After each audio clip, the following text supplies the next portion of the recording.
Actually, I had quite an illustrious career, 27 and a half years in the FBI. And in those 27 and a half years, I had 13 assignments, so I moved around the country. The only part of the country I never did live in was really the extreme northeast U.S. So also during my career, I handled just about everything. I was counter-espionage, counter-terrorism in New York and Connecticut, and I negotiated with some skyjackers at Philadelphia International Airport for 2.5 hours, July the 12th, 1972. And I ended up being in charge of most of Southern California. Had over 700 personnel under my command. I personally investigated the Oklahoma City bombing case, huge cover-up. Jack Kennedy's assassination, huge cover-up. Bobby Kennedy's assassination, huge cover-up. World Trade Center, huge cover-up. Okay, terrorism. They're using it as an excuse to take away our constitutional rights and our civil liberties. The Bilderbergs. I'm Ted L. Gunderson, a 27-year veteran of the FBI who retired in March of 1979. At the time of my retirement, I was the senior special agent in charge of the FBI Los Angeles Division with more than 700 personnel under my command and a budget of $22.5 million. I was an agent on the street for 9.5 years, and then I advanced administratively. I was a supervisor, and then I was number 2-man in Connecticut and Philadelphia, and assistant special agent in charge was the title. And then I became a chief inspector, and then I was agent in charge in Memphis, Dallas, and the senior special agent in charge in Los Angeles, because I had 3 other special agents in charge under me and 24 supervisors under them. I have information chiseled in stone, documented, that the FBI had advanced knowledge about 911 and did nothing to prevent this from occurring. And this is atrocious. It's unbelievable, having been a former FBI agent myself. And it's very obvious that this whole thing is being orchestrated by the powers that be at the highest level of our government, and I want the world to know about it. The minute I saw the planes fly into the tower on television, live as a matter of fact, the question I had in my mind was, there is no way, absolutely no way, that somebody could skyjack 4 planes, 20 people, skyjack 4 planes, in this case 19 individuals, and our government would not know about it in advance. We have, the U.S. government, the most advanced intelligence techniques of anybody in the world, and you'll never convince me we didn't have advanced knowledge about what was going on. We saw the airplanes go in, and it's also a question about whether they're remotely controlled. I don't know about that. I hate to comment on something where I have no documentation, but there's much more to this story than has come out so far. You will never in a million years convince me that those buildings, those towers, collapsed because those planes hit them. I'm confident that they were imploded. As a matter of fact, there were seismograph readings they think from the basement, 2 of them, about the time that the buildings collapsed. There were also molten steel that was in the basement, which is a very high temperature for melting steel, and those planes hit above the 80th floor, so there's no way that airplane fuel could have dropped down that low. Also, there were fires that burned in the basement for some 100 days afterwards. So there's some implication. There's some finagling, there's some maneuvering, as far as I'm concerned, and there are many, many more people involved in this than these so-called skyjackers and terrorists.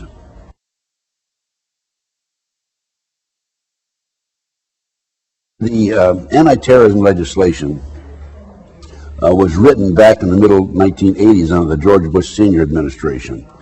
A female Department of Justice attorney, who was one of the authors, made the statement publicly, before this passes Congress, people have to be killed. Now, if we fast forward to a World Trade Center car bombing in February 1993. At that time, the FBI had a 43-year-old former Egyptian army officer as an informant who was in with the terrorists. He was commissioned by the terrorists to put the bomb together. He went to his FBI superiors, we're going to use a dummy bomb, right? And they said, no, we're going to use a real bomb. So the FBI not only knew in advance that they were going to bomb the World Trade Center. They furnished the ingredients for the bomb, which is absolutely unbelievable that they get away with this. What's unbelievable about it is this was actually printed in the New York Times on October 28, 1993. But they got away with it. And if I was a congressman or senator, I would demand an investigation. Why would the FBI furnish the ingredients for the bomb that brought down or that had damaged the World Trade Center in February 1993? We had 6 people killed there. We had 1,000 people injured. We had a total of 6 citizens who died in the February 1993 World Trade Center car bombing. We had $1,000 worth of 1,000 individuals were injured. We had $500,000 in damage. But there weren't enough people who died to pass the anti-terrorism legislation. So now we fast forward to May the 19th, April the 19th, 1995, Oklahoma City bombing. We had 169 people who died, probably 169 because there was one leg they never did identify. And a year later, the anti-terrorism legislation passed. Now, it wasn't tough enough. I can't prove that there were explosives that were placed in the World Trade Center in the 9/11 situation. However, from what I've seen, an expert on implosions from Albuquerque, New Mexico, who worked for the government under government contract, stated immediately afterwards that the buildings were imploded. And then he retracted his statement and said, well, maybe they were, maybe they weren't. But basically, now he's saying that they weren't imploded.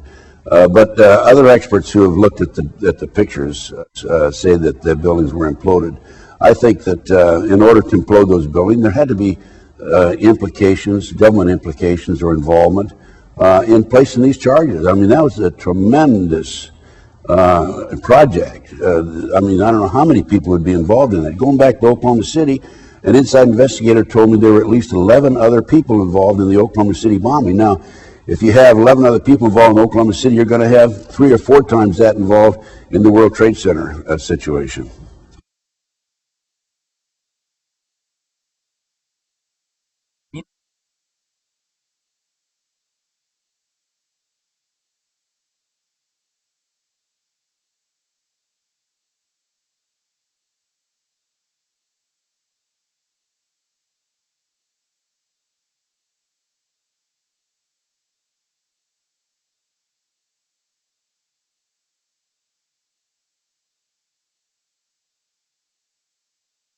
Going back to Oklahoma City, the government claimed that there was a fertilizer, ammonium nitrate fertilizer bomb in the truck.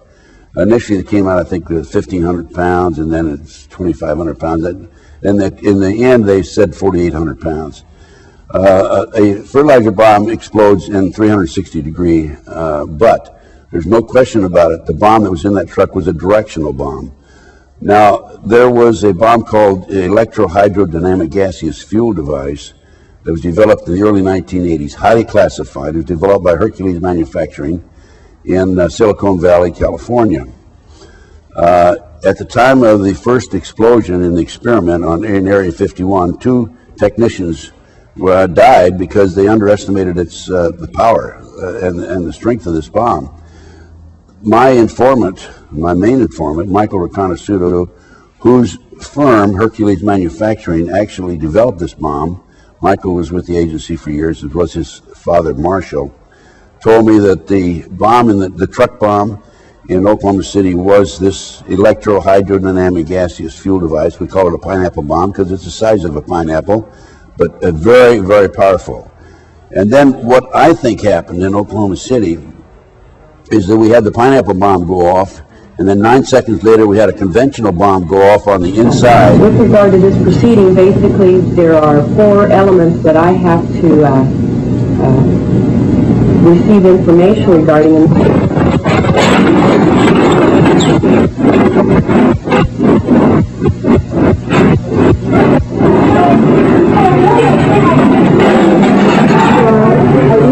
Everybody looking out of here. Now, what's the electricity line? What's the light? What's the light? Yeah. Out the back door. All the way to the right, hurry. I have a newspaper article, actually a publication from the Fireman's magazine, where the author, who is the editor of the magazine and obtained the information from the Oklahoma City Fire Department, states that 4 unexploded devices were brought out of Oklahoma City, the Murrah building. That 4 unexploded devices were brought out of the Murrah building. This is in this article, Fireman's publication. I think it was September of 1995 when it was published. Now, if that's the case, then you had 5 conventional bombs planted on the inside, and you had the barometric bomb or the pineapple bomb in the truck.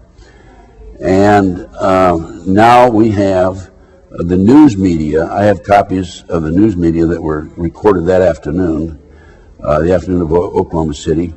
And reporter after reporter after reporter has made the statement, oh, they recovered a bomb that was unexploded. One of them is specifically said, they recovered a bomb, and now we're going to know where the bombs came from because it has U.S. Army written on the side, stenciled on the side. So we have, and McVeigh, as far as McVeigh was concerned, I think McVeigh was a mind control victim. The government said he's flunked out of Special Forces. I doubt that.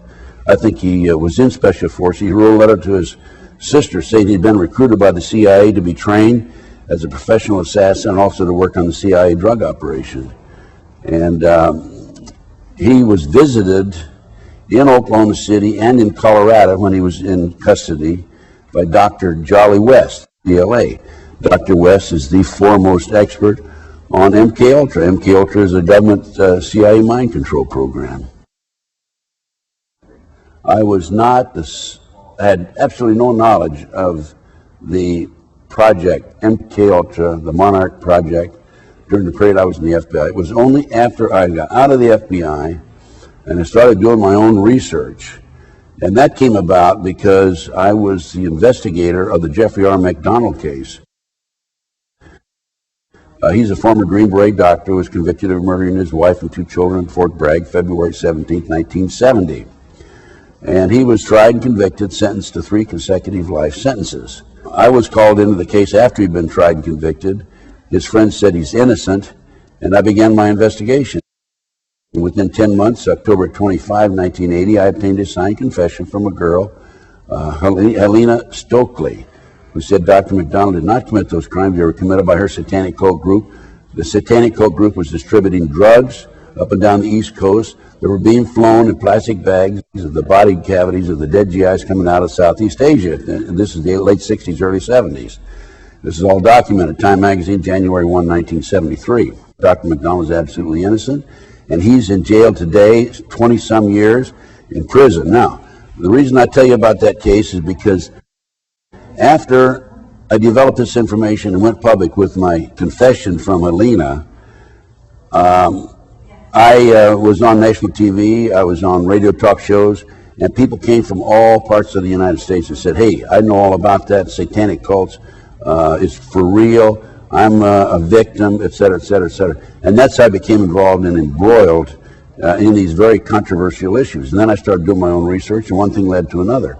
And then I investigated the international child kidnapping ring out of the Midwest, out of Nebraska. They were flying children out of Sioux City, Iowa to Washington, D.C. for sex orgies with congressmen and senators. And just went on and on. Then I had the McMartin case out of Southern California. The children were dropped off in the school in the morning by their parents. They picked them up late in the afternoon. In the interim, they put the kids through tunnels and up into the trap door of the triplex next door, put them in automobiles and prostituted them. 2, 3, 4-year-old children. Unbelievable. And this is how I became involved in all these issues. And I just kept going, as any good investigator would do. I just keep going. The international child kidnapping ring is not being exposed. I have personally given my documentation to the FBI on at least 6 or 8 occasions, and I have been ignored because it's a covert CIA child kidnapping operation that's been active since the early 1960s. what's happening here is these children are being flown, or were in the past in the 1980s, out of Sioux City, Iowa, to Washington, D.C. for these sex orgies for the purpose of blackmailing the congressman, of compromising them. And, of course, hey, there's a bill that's going to be passed on Monday, and then I can come around to you and say, Congressman, you remember when you were with that little boy, that little girl last Friday? Okay, you better vote this way. That's exactly what's happening. It's called blackmail. This is a CIA covert operation. It's called the Finders out of Washington, D.C. And they're involved in kidnapping and international trafficking of children around the world. And I had, in my day, in the 80s, I had one of the kids who was actually part of the kidnapping team. When he was 10, 11, 12 years old, they would put him out as a decoy in the parks or shopping malls and so forth, and to attract the kids his age over near the car, and then the adults would grab the children and be off with them. One little kid was a 12-year-old newspaper boy named Johnny Gosh out of West Des Moines, Iowa. Johnny Gosh was kidnapped, and back in 1982, he was taken in, used as a sex slave. Later, he and another kid escaped. They stole a car and escaped, and Johnny Gosh is in hiding right today, by the way.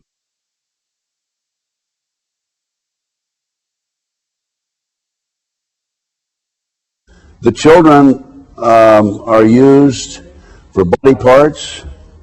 They're used for satanic ceremonies, human sacrifices. They're used as sex slaves.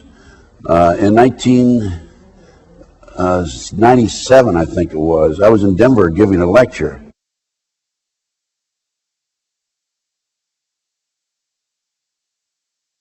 I had a tip from an airline employee that 210 children flew out of Denver to New York and then on to Paris, France.